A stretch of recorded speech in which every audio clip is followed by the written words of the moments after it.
ati callisa malee wanti tokko yeroo dubbatamu yookiin lafa sana warra tarkaanfii kana fudhate akka keessa deebi'an wanti godhame hin jiru. Callisuun tokko jalqaba irratti kan mootummaa Oromiyaati jedhee kan Oromiyaa bakka bu'e callisuun akkasumas federaala walumaa galatti mootummaan biltsiginnaa callisuun maaliif sitti fakkaata? Uummanni keenya bira biyyaa qabdu kan biyya jiru dhimma kana akkamitti ilaala? Maal jedhaa jira? Jilo. Galatoomii. Ana kiyyaatti abbo Garboolellee yaa'uu dubbatee pooyintii biraa irra daddabalee kaasuu yaalaa waliin geenyuu fi mootummaan rakkoo agan geettu ka uummata Oromoo Booranaa hagama Mooyyaleetiin jiru akkasuma Gambaaleetiinis akkumree fudhadhaa ba'an kana rakkoolee hedduu jira. Rakkoo tan keessatti rakkoo gama daangaa Mooyyaleetiin ka'ate kana mootummaan maaf callisee gaafii jedhu. Tunis gaafii guddoo nuti taate taa'uu dadhabnee amma miidiyaa kanarra baanee dubbachaa jirraa jechuudha. Akkuma abbo Garboolelleen kaasu waan iddaayyuu dubbate mootummaan wanni inni itti callise tokko labsi callaa irratti hin callimne lubbuu namaa tabaate irratti callisee jechuudha. Lubbuun nama ba'uun ammallee lubbuu nama sun kabaate bifa kaneessan bifa gartee dhali namaa nama irratti hin goone kan irra godhameen mootummaan callisee jechuudha. Kunini nuu gaafii guddaa. Dr. Abiy Ahmed, Prime Minister of Ethiopia.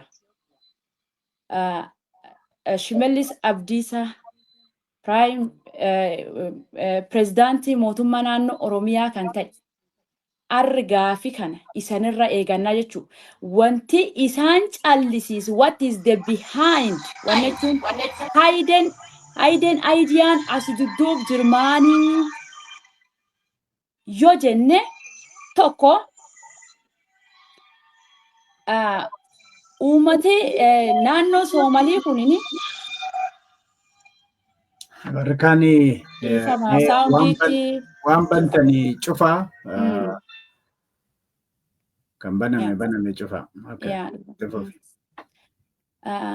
Wanni as dudduub jira maali? Tunin gaafii guddoo.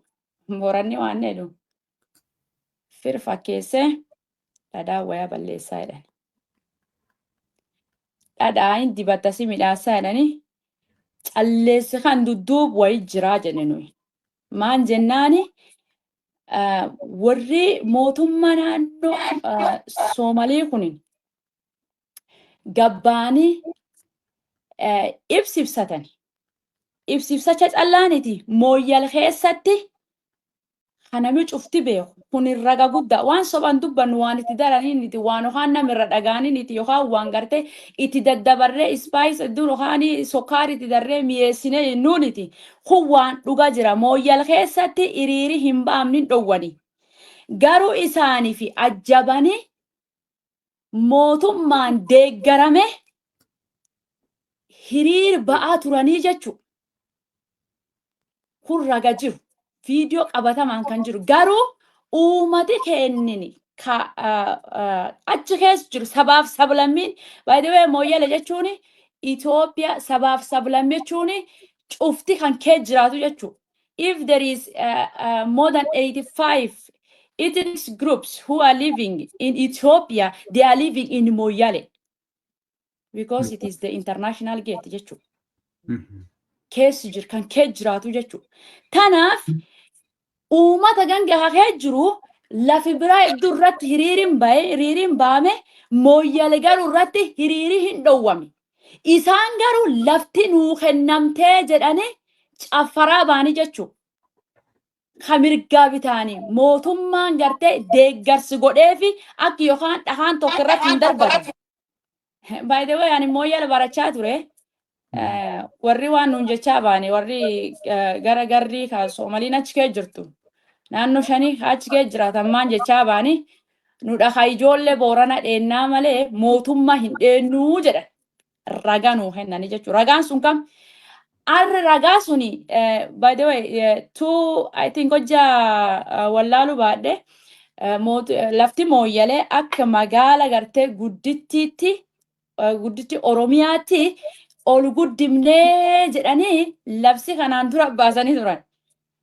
Adooti qolleen turin iyyuu labsiin sunini caffara yookaan gartee sirbi isaan gartee ragaa gammachuu isaanii kan dhiyeeffatanii 2025 keessatti mootummaan ajjabame nu garsiisanii jechuudha.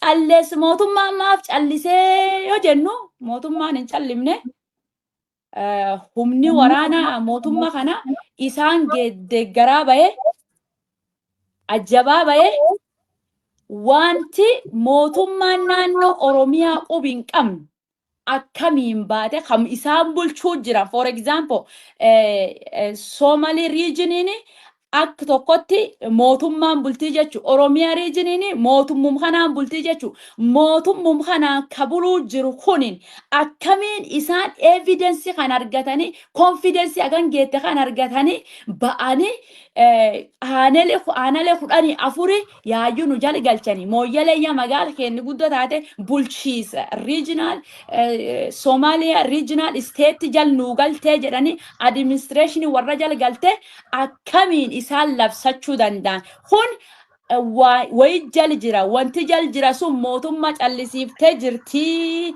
kan jennu wayi jal dudduub jira kan jennuuf kana wanti warri calliseef waan beekaniin callisanii jechuu barbaan kun mootummaa dudduub jira malee mootummaa dudduub hin jiraate evidence agan geetti fudhate uumate kunin confidence kan waraanummaan keessum deeme waraanni sun lafuma Oromiyaa keessum baye gad dhufettiin ammallee daanga suni akka waraan arraaf borillee jedha waraan hojjabanan nu rabbanuuf garte akkum kale nu jeesaaman arralle nu jeesufi reedi jiranii jechuu kanaaf mootummaan itti beekee callisee yojja wanni isaan hin beekne jira taate gaaf lubbuun nam afur luusii godhu jechuun waan tabaatiniti jechuudha.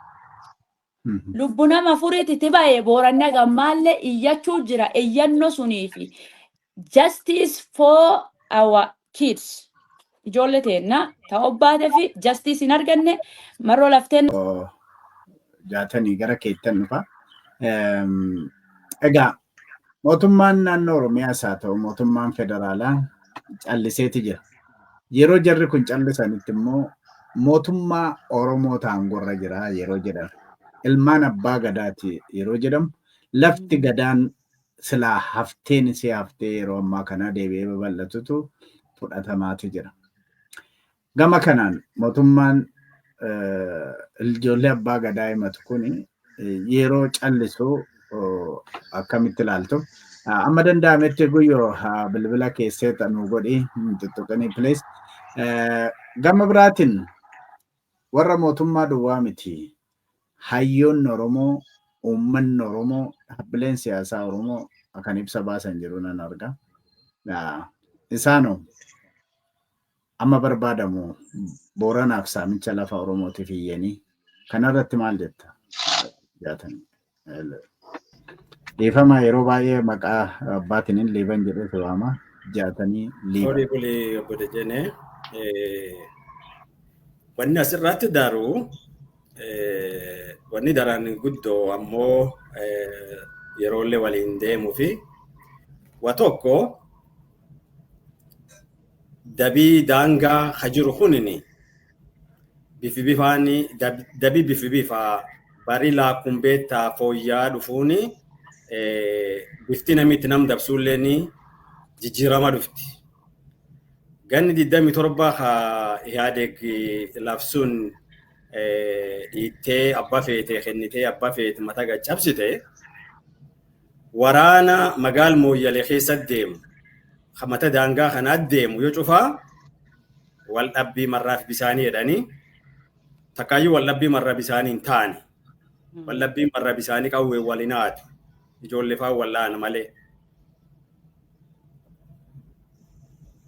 waldhabbii marra bisaanii jedhanii saamicha lafaa ganni 27 awwaalanii akka booranii yookaan ammoo dhalattoonni naannoo daangaa jiran Boorana Baalee Harargeen tun warri beektaa yoo cufaayyuu nama awwaala fakkeessanii akka bulguu fakkeessanii mul'isuutti ture.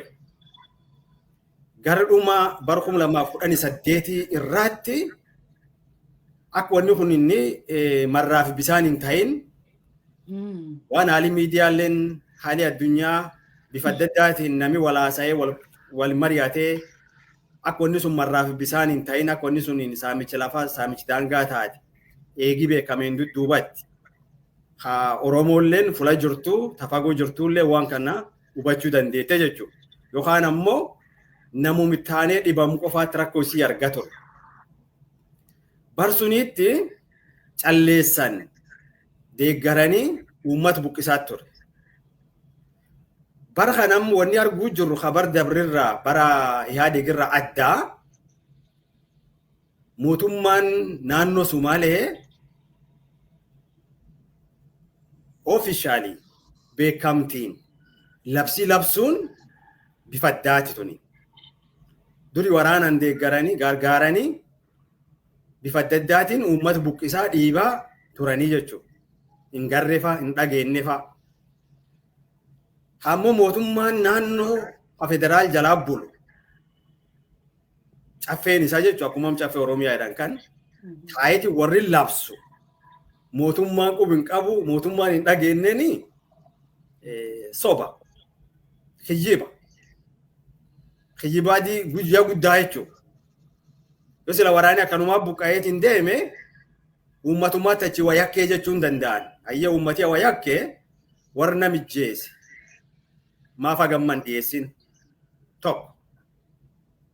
Warri sun hagammaa nami ijoollee sun fixe hagamman dhiyaanne. Akka aadaa ta'ennatti warri fi abbaat duraattu. Ijoollee duraatti abbaattu. Haadha warra duraatti abbaattu. Ijoollee dubara sadi ammoo qalanii ilmi dhiiraa dhibijjeessanii hagamma taa'uuni akkan jetti maanguddoonni yoo mammaattu nama harki dhiigallee aadaa wagaafatteedhaan. Tanaaf taa'ee wagaafachuu jira jechuun uummatii. Tanaaf hiriira wayee wagaafachuu jira. Tanaaf miiluu fi dhukkubsee mootummaan callisuu ma calliftaa jedhee wagaafachuu jira jechuudha. Tanaaf daangaa isaa ammoo daangaan isaa aangoo oli. Bulchiisa oli. Nami gada isaa keessatti wanni hamtuun keessatti taate gada sun itti gaafatamu qaba. Akka aadaatti. Fakkeenyaaf hoolaan yookaan hongeen bar dabre taate gada keessatti taate qabdi gada suniin himani. Mootummaalleen bari isaa keessatti wanni dansaa yoo taate waan dansa suniin hima wanni hamtuu yoo taate waan hamtuu suniin himani. Kanaaf namu itti gaafatamu qabaachuu qaba itti gaafatamu fudhachuu qaba. Responsibility fudhachuu qaba. Kanaaf ilmi namaa kadoote mootummaan itti gaafatamu qaba. Mootummaan naannoo Sumaalee itti gaafatamu qaba. Mootummaan naannoo Oromiyaa yoo Oromiyaa ka bulchuu jir jedheetiin fudhate taate gaafachuu qaba. Uummataan itti kamiin dhukkubsee deemu qaba. Mootummaa naannoo Oromiyaa federaal gaafachuu danda'u qaba. Labsii warri labsuuni labsiin jijjiiruu qaba. Mootummaan federaalaa labsiin jijjiiruu qaba. Tanaafi warri aangoo fi da'oo tolfatanii lubbuu namaa uumaa daruu dhabuun yakka.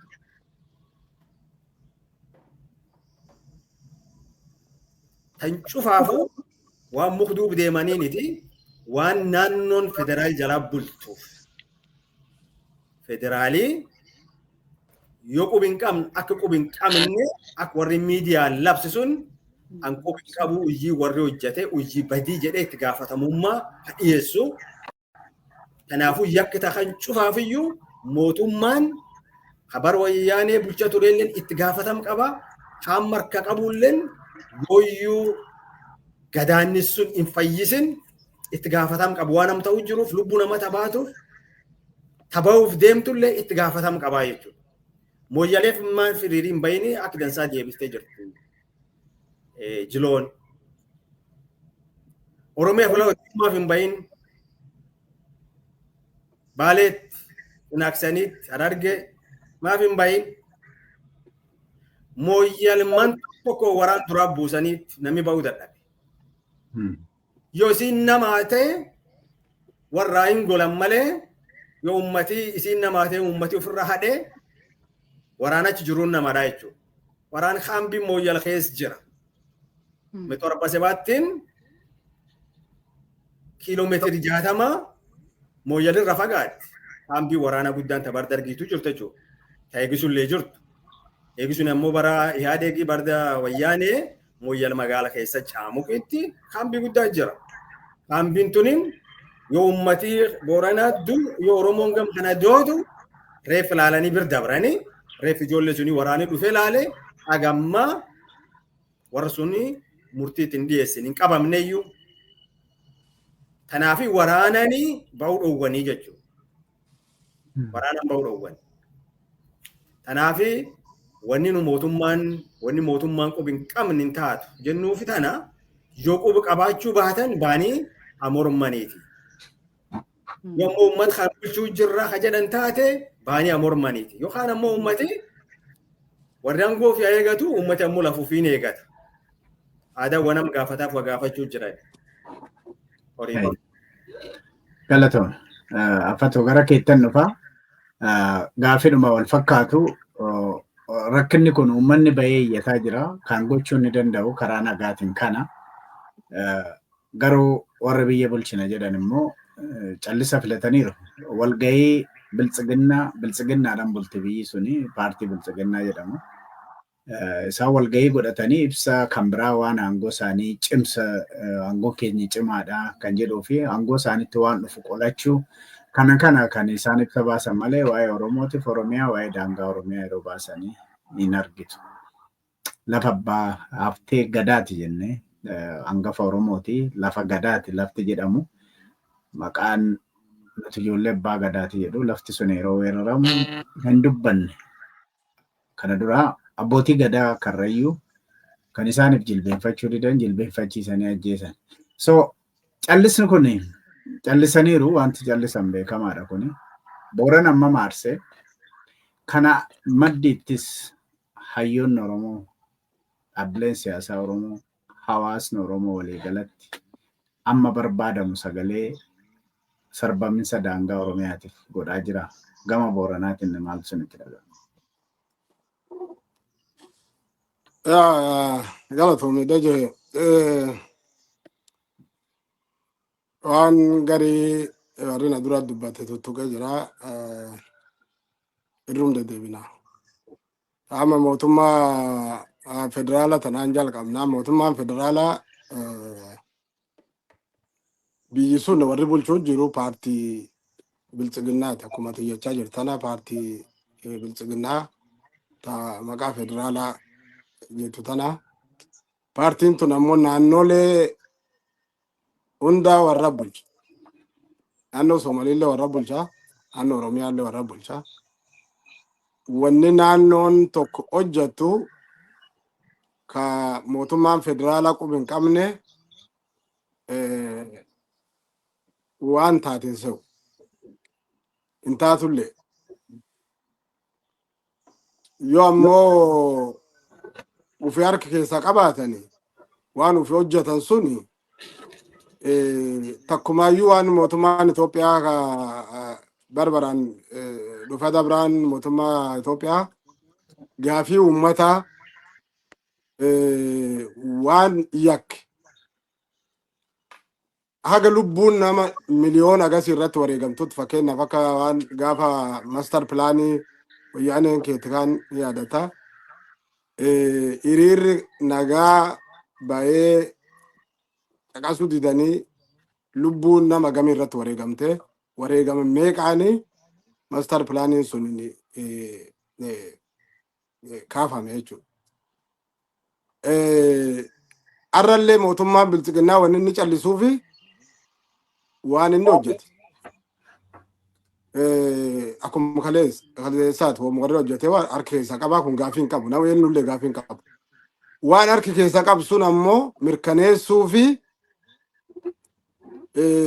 Oromoon aadaa qabdi aaduma suniin deemnee waan kan isan quba qabdu akka warri harka keessa qaba akka warri hojjetu beekanu naannoo tamitti quba qabeenyi warra malee wanti ta'uu danda'a aanaan tokkoyyuu wanni hin argatu gandi tokkoyyuu hin jaaramu quba qabeenyi warra malee naan mootummaan suwichiin ammoo suwichiin mootummaa naannoo Oromiyaa dhiisi warri godinni Booranaa bulchaa jiru. Bulchitooti godinni Booranaa kamisaanuu Booranaa kalafti fudhatamtu tamisaanii kanaarraa immoo uummata sun namitu dhaabatu warraa suwichiin isaanii mootummaa waajjira warraa keessa jira waajjira mootummaa bilchiginnaa keessa jira achirra dhaanfanee naani haga jalaatti wanni boba'an jiru. Dubbatina naan dubbatan tokkoyyuu ammaan tan yoo OMN ammaan tan bulcha godinni kamuutu Booranaa kana barbaaddee agartee dubbatte namni jala dubbatu jiru. Maal ennaan already switchii warra tokko dhaamee jira jechuudha. Kun ammoo waan arrallee jiraati kaleellee waan ture bara wayyaaneellee akkasumas ture uummata du'aa jiru warri ammoo bakka bu'aa uummataa ta'ee gaaf kaan wayaadii uffatee ruuf maratee gaafa jili Booranaa gaaf maani Booranaa kabajaa maani jedhanii argan guyyaa rakkoo akkana tokkoyyuu argan.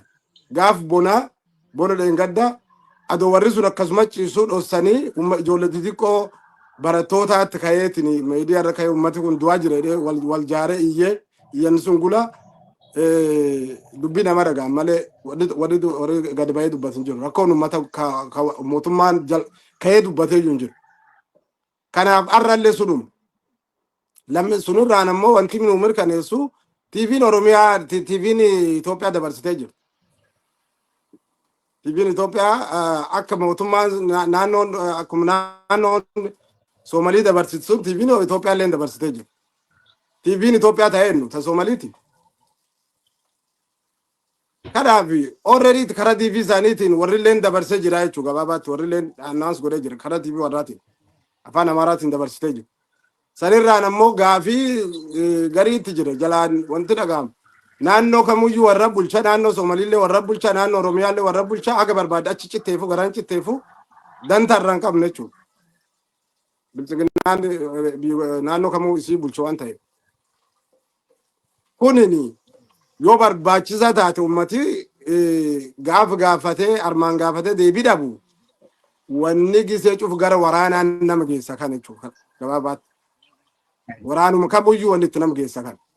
Kanaafi mootummaan kuni yoo ammallee akkuma durii akkuma karaa dhiigi wal jissuutti geessu barbaachisa malee gad bayeetiin waan ofii hojjetellee taanaan waan ofii quba qabaatee wanni taanaan uummataaf ibsuu qaba tokko kun kan. Kaan ammoo naannoo Mooyyalee irratti akkuma reefu jedhanii yoo naannoo sunitti hiriir baatanii ummanni Soomalii kaachi jiru isinii tokkos isinii qawwee isatti kaasuu danda'a balaa dhibii sanirraan ga'uu danda'a dhiigii bira ba'uu danda'a kanaafuyyuu armatti hiriir hin baatanii waraan wanni godhanii bulchiinsirra jalqabanii karaa cufaan dhowwaan jechuun uummata dhaaban sodaachisanii dhaaban kanaaf Mooyyaleetti ta Mooyyalee gas kaaniini iyyantii dhaabbilee gargaraa beektota Oromoo dhugaa rakkoolee naannoo Booranaa keessa dhalate hedduu uummanni Oromoo beektonni Oromoo jaarmiyaan gargaraa uummata Oromootiif iyyatu haga danda'an rakkoo beelaa rakkoo waraanaallee haga dandeetti qaban namni wal bira dhaabatee iyyatu. Arra garuu balbaltii Mooyyalee cufamu jechuun Soomaliin wanti isiin barbaaddu guddaan tokko lafa hedduu qabatte lafa raasaa hedduu qabatte hedduu fudhatte sun keessa wanti Soomaliin barbaadu guddooni Mooyyal argattee naan wanti biraa hin jiru. Gaafa biraa achitti keella dhaabattee keella suni qaratu gurratti Soomaliin dhuunfattee Mooyyal keessa baaftee uummata Oromoo achi keessa baanaan wanti lafti irra gadabte taan harka warraatti akkasiin deebite abdii qabdi. Karaa nageelle Booranaatiin karaa Mooyyalee kan tokkochi kan callaa armaan akka Siyoollooti gama Keeniyaa kanallee Siyoolloo barbaadde. Siyoolloon baanaan obbaate jechuudha gabaabaatti. Tanaafi balballi tun arra qabamtee Oromoon aga balballi Mooyyalee qabamteetti iyyanti Oromoo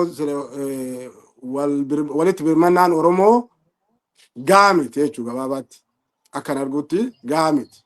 Uummanni Oromoo bakka jiru wal bir dhaabatee iyyee yoo ufi humni walii taanee wal bir dhaabanee walii iyyine malee namni nu iyyannatee inni dhaga'u tokkolleen hin jiru. Numatti wal bir dhaabatee walii jechuun malee mootummaa qabaannee mootummaan abdii mootummaa irraa hin qabnu abdiin kaleessa nu irra mootummaa maqaa Oromooti dhufee eege gadaa dhufee uummanni kun itti iyyaa ture sanuyyuu duudaan itti baay'isii arguu jirra. Tanaafi sagaleen gama gamaa gara silaa Oromootii fi beektoota hedduu irraa eenyu agatti silaa eenyu sunitti dhagaa hin jirruudha gabaabaatti akan jechuu barbaadama. Hayyee galatoomii sa'aatiin keenya dheerataa jira. Isinis hojjaatti deemuudhaaf jirtu baay'een keessan gaafataa turtanii. Sagalee uummataati kan jedhamu OBN keenya eessa jira warri jedhanii gaafatan jiru. Kan asirratti warri faarsee bulaan karaa onlaayinii kanas dhufanii yookiin laayivii kana dhufanii waa'ee Booranaa maaliif waa'ee Moyyaalee maaliif dubbattu nutu gara lachuu bulchaa jira nutu solishiinii isaa yookiin furmaata isaa barbaada. Maa dubbattu maa uummata dhiyeessitu warri jedhan jiru nuti OMN yeroo hundumaa sagalee uummata Oromoo gurjaaf gurra uummata Oromooti. Dhugaa Oromoo karaa dhugaatiin yeroo jennu yeroo hundumaa dhugaan Oromoo akka dhugatu hin barbaannu. Kanaafi ammas itti fufna. Kana duras yeroo Booranni beela'ee silaa uummata beelanni isaa jalaa dhumee gara uummataatti ce'u jedhu namoota garasitti quunnamuudhaanii rakkina sana saaxiluudhaan akka uummanni sun baraaramu goonee Wallaggas akkasumatti akka uummata keenya Walloo wajjin dhaabbachuun keenyas bu'aa akka argamsiisee quba qabna. Kanaafi yeroo hundumaa Oromoo wajjin hin dhaabbanna. OMN giddu galeessa kan godhate uummata bal'aa Oromooti. Kanaaf warra faarsee bulaa sin hin dhageenyu jechuu barbaadin. Egaa gara guyyooma carraadhumas wal fakkaatu sinii kenneen tokko daqiiqaa lamaan tokko waan sinafe yoo jiraate itti dabaltu. Warri kaan dubbataniiru mootummaan kuni harka keessaa qaba. Kanaaf callisee biltsiginnaa biyya bulchaa wanti hin beekne hin jiru. Wanta Abiy Ahmed biyya sana keessatti wanti hin beekne hin jiru. Shimallis immoo waan daangaa Oromiyaa keessatti deemaa jiru wanti hin beekne hin jiru. Biltsiginnaan iddoo tokkotti by the way biltsiginnaan naannoo Somaalee kan ibsa baase ETV miidiyaa mootummaa qofa irratti otoo hin taane naannoo Somaaleetti paartii biltsiginnaa weebsaayitii isaanii irrattis yookiin immoo feesbuukii isaanii irratti baaseera. Kanaaf wanti hunduu beekamaadha. Mee gama keetiin silaa mootummaan suni fedhii uummata kanaa deebisuu yookiin immoo gaafii daangaa sarbamu deebisuun qabu calliseeti jira. Garuu sanarraa baay'een hin eegamu maaliif Oromiyaan gara hedduun sarbamaati jirti. Maal gochuu qaba uummanni keenya hayyoonni aktivistoonni uummanni keenya hawaasni biyya alaa jiru kan biyya keessa jiru amma barbaadamu sagalee ta'aa jira sarbamiinsa naannoo Oromiyaatiif uummanni naannoo iddoo sana jiruyyuu gadi ba'ee ofii isaatiif dubbataa jira. Kanarratti waamicha maalii qabda yaada maalii qabda guyyoo? Iddoo galatoomi jedha deebi'ee akkuma aman keessaa santuqaa turtanii mootummaan naannoo Somaalee ibsi baas wanni mootummaan federaalaa hin beekne jiru jedhee reediyoo Deutsche Welle irra dubbatee jira. Yoo dhageettan hin beeku wanni nu goone caasaan haaraan nu baamne godinii haaraan nu baamne kan mootummaan federaalaa hin beekne hin jiru waan qabeenyu mootummaa federaalaatiin goonee jedhee jira. Namni dhaga'ellee dhaga'uu danda'a. Gaafii ati na gaafattee fi beektootii maal ta'uu qabdi, hayyootii Oromoo maal ta'uu qabdi, dhaabbii siyaasaa Oromoo maal ta'uu qabdi isnaan jettee fi ibsa baasanii jirani. Ibsi ba'e ga'a miti dhugaa dubbachuuf yoo taate ibsi ba'e ga'a miti. Ammallee waan tokko akka Oromootti akkuma uummata Itoophiyaa keessa qubatutti iyyuu beekuu qabnu hayyooti Oromoo, beektoti Oromoo, warri dhimmi Oromoo nu galchaa jedhanii fi Oromoo qabsoomnaa jedhani. Waan dhimmi daangaa waan uummati Oromoo kaleetti irratti wareegamaa ture osoo sararanii lafa kaa'anii akka diinillee hin beekuuf. Maaliif kan tuqu barbaade? Rakkinni daangaa irratti deemu rakkinna nami bisaaniif citaaf wal dhabee miti. Rakkinni daangaa babal'ifachuuti bakka hundaanuyyuu dhiyaa agbaatti kaabaa kibbaatti. Rakkinna Oromoo lafirra balleessuu daangaa Oromoo ka goototi ilmaan Oromoo irratti wareegamtee in kabachiifnaa san balleessuuti. Akkuma wayyaanilleen godha turte ijoolleen isaanii oppidiyoon isaan kalee ijaaranillee warri har'aan gootu dhufelleen waanumsaan godhanii malee wanni haaraan isaan godhan hin jirtu. Kanaaf ammoo beektoti Oromoo yeroo cinaagsan Soomalee weeraramtu daangaa Oromootti weeraramee jechuu qaban. Yeroo mooyyale dabarfamte diinaaf kennamtu daangaa Oromootti caphee Oromiyaatti diinaaf kennamee jechuu qabani malee rakkoo bisaaniif marraa yookaan citaa godhuu hin qaban. Ibsooti tokko tokko namooti tokko tokko isaanii waan akkasii dubbatan argaaf waan kan tuqu barbaade. Ibsi ba'e ni jira. Addi bilisummaa Oromoo baasee, ABO'n baasee, KFO'n baasee, beektoti aktiivistiin gargaraa dubbatanii jiranii moor sagalee walii taanee dubbachuu qabna. Inni biraa kan tuqu barbaadu. Dhimmi mooyyale duwwaa miti. Oromiyaan hin jirtu dhugaa dubbachuuf. Finfinneen iyyuu hin jirtu. Handhuurtii Oromoo maaster pilaaniin kalee dubbannu hin jirtu bararra. Waan saniin caalaatti deemaa jira Oromiyaa keessatti. Oromoon keessaanis daangaanis sarbama agan hin jennetti irra gahaa jira. Kanaafiyyuu sagalee walii ta'uun Oromoof Oromiyaaf sagalee ta'uun ammaan tana. Tokkoon tokkoon nami Oromoof qabsoomnu, Oromoof dubbadhu, Oromoof dhimmaa jedhu yeroon inni uf gabbaasee Oromoof Oromiyaaf dubbata ammaan tana. Malee mootummaa bilisiginnaa yookaan mootummaa badhaadhinaa maal barmooyyal namii dhufeetiin gami kun Soomaleedha gami kun Oromiyaa jedhee murteessa baduulaati bar. Maal irraa inni duuba isaan kanarraa? Wanni ajaa'iba adda isaan nuuf fidanii jennee hin jirtu. Garuu wanni isaan gochaa jiran warra rafellee irriib keessa dammassa. Warra qar dammaqee dubbiin hin galiniifillee dubbii galchaafi. Nami gaafiin Oromoo hin deebi'aa. Deebi'uu dhabuutti waliigalleetiin hin deebi'aa jedhee eegullee akka inni deebi'aa hin jirre arga. Kanaafiyyuu uummati Oromoo keessattuyyuu naannoo Baalee, naannoo Bahaa Harargee, daangaa gargaraa Bahaa dhiyaatti nami jiru sagalee walii ataanuuti. Dubbiin dubbii mooyyalee yookaan boornaa duwwaa miti. Dubbii Oromoo Oromiyaa guutuuti. Kanaafuu ibsi ba'e gaa miti sagalee walii taanuuti. Awal bir dhaabbannu qabsoon bifaaraan agnu jalqabde har'aa miti. Akkuma mootummaa wayyaanee rakkoo daangaa irraa yookaan Oromoo daangaa irraa buqqisee uummata bira qubachiisuu barbaadu. Maaliif? Sodaa qabsoo Oromootiif. Kulleen sodaa akkasiitti jira afaan dhugaa dubbachuuf.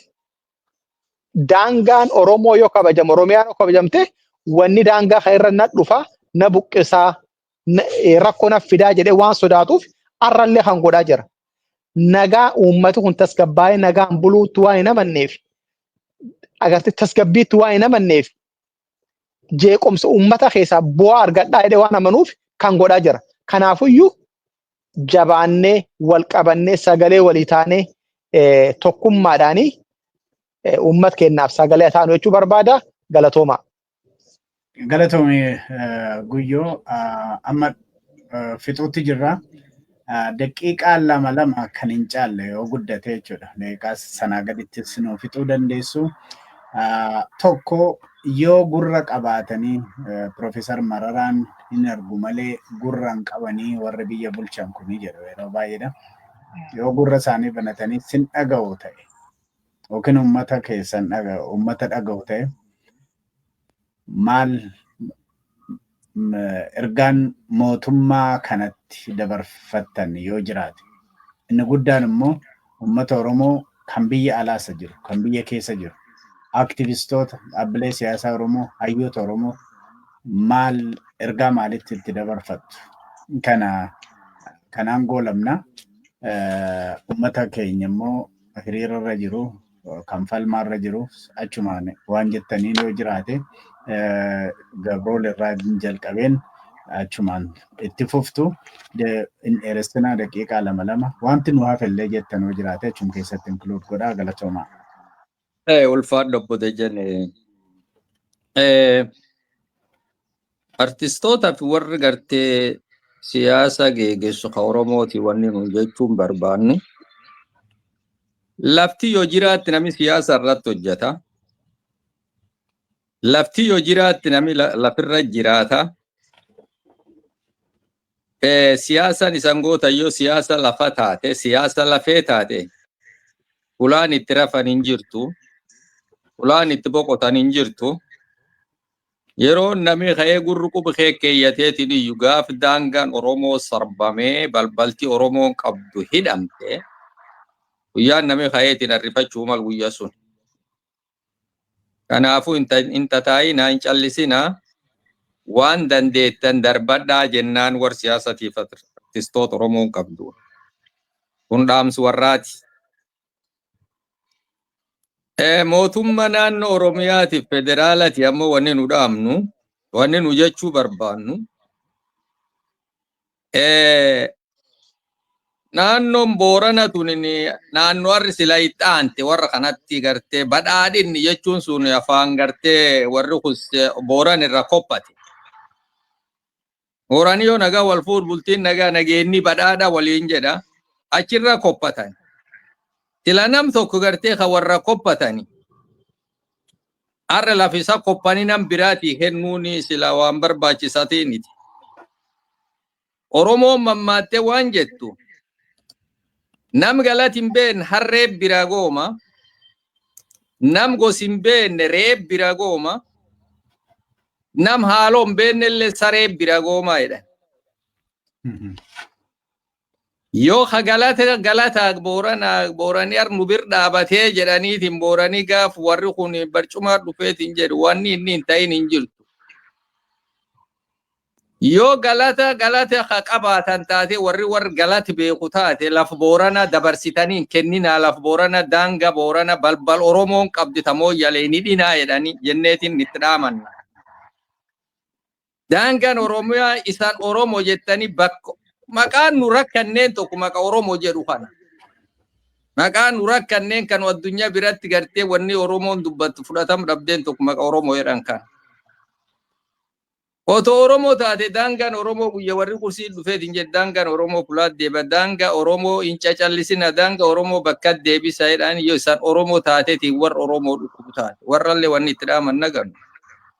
Halammeessoo wanni addaan gargar nuu baasanii nunami kaleelle nu waldam mooyalirra faalle waldam nuuni gosteen tagaa gosa Oromoo ta Oromummaan nu been tagarri jedhamtu. Soomali ammoo Oromoo keesseentellee nu beennu yoo warrummaan kunu ka Soomali taateetiin jedhe taate daanga Soomali nurra hadeebi'u kullee warri. Yoo ammoo akka kalee Oromoon itti beektu warri Oromoo taate teteenneeti wal gaafanna rakkoo jirtu waliin kaleelle marri waliin nyaanne bisaan waliin dhunna.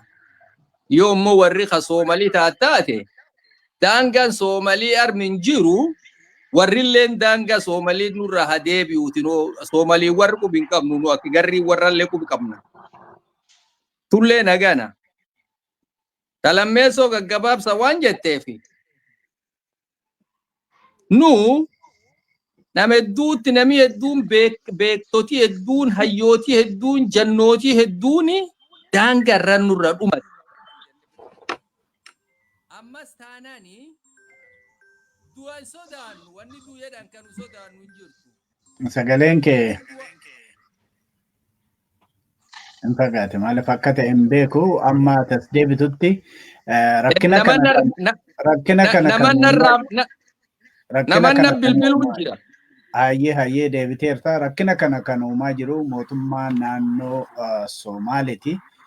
akka uummataatti akka hin fudhatamne uummata garree yeroo jennu uummata nuti akka miidiyaatti uummataaf uummata jidduu rakkinni hin jiru rakkina kan uumaa jiru mootummaadha yookiin immoo paartii bilisiginnaa kan biyya sana bulchu jenna. Kun sodaannu du'as hin sodaannu du'aa dandee jabaaf mootii itti dhabneetiin jirra du'allee hin sodaannu du'as gaman ammoo waan jira mootummaa ibsuun barbaachisa waan taateef teenne ibsinaaf wanni kun akkan ta'uu malti akkan nu tolchaa duratti waan warri laf bulchuu jiru warratti himachuu qabna tanaaf ummati kennallee hiriir bahuu jira maanguddooti teennallee wanni isiin mootummaa biriyaateef tanaaf yaa'uu jirti gaafa ammoo jibbaat isiin geette jibbaata maal taanaa warri abbootii daangaatti yookaan labsuuni yookaan balbalaa gartee mooyyalee Oromoo fi Oromiyaan teettee wal gaafattee balbalti nutti dhamte maal taana guyya sun wal gaafanna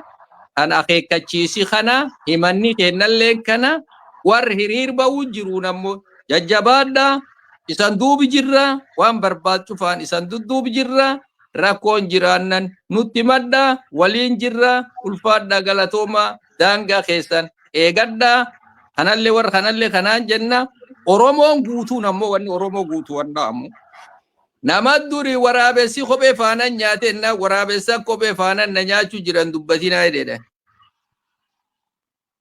Oromoon gaaf gartee daangaa mooyyaleetii fi daangaan gartee cinaasa Harargee fi Arsii keessatti Wallaggaa keessatti daangaan sararam warri daangaan isaa hin tuqamin akka Oromootti yooyyuu naannawi keenya hin tuqamnee jettanii yoo tateettan taate waraabessi kophee nyaate faanin lakkisu borisanit dabrani Oromoo hin tataa'ina haa falmadhaa falmi waliin itti hafumnuuti isaniin jenne isanit dhaamanna ulfaadha galatooma.